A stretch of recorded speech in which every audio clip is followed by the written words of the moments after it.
కర్కాటక రాశి వారికి రాశిలోనే ఏడాది తర్వాత రవి భగవానుడు సంచారం చేయనప్పుడు ఎలాంటి అనారోగ్యాలు, ఎలాంటి ఆర్థిక ఇబ్బందులు, అనవసర ఖర్చులు పొంచి ఉంటాయో తెలుసా?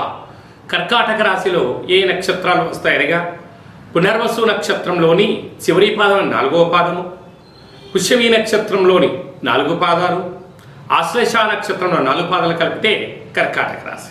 రాశాధిపతి చంద్ర భగవానుడు.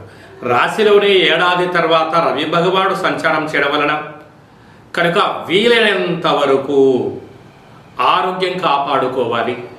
ఈ ఆషాఢమాస అమావాస్య ఈ కర్కాటక రాశిలోనే ఈ పుష్యమి ఆశ్లేష నక్షత్రంలో జరుగుతుంది కనుక వీలైనంత వరకు మీ జన్మ నక్షత్రం రోజున, అష్టమి తిథి ఎందున, అమావాస్య తిథి ఎందున వీలైనంత వరకు ముఖ్యమైన పనులు వాయిదా వేసుకోవడం, కులదేవతల, గ్రామ దేవతల, ఇష్టదేవతల యొక్క స్మరణ అవసరం అని చెప్పి గుర్తు పెట్టుకోగలగాలి.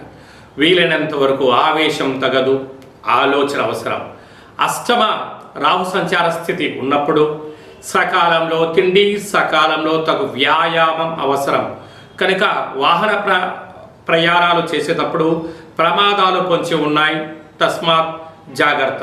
అలాగా విశేషంగా వీరికి శని భగవానుడు భాగ్యస్థానంలో వక్ర గమనంలో సంచారం చేస్తున్నప్పుడు ప్రేమికులు చాలా జాగ్రత్తగా ఉండాలి. భార్యాభర్తల మధ్య అన్యోన్యత చాలా అవసరం అని చెప్పి కూడా గుర్తు పెట్టుకోగలగాలి.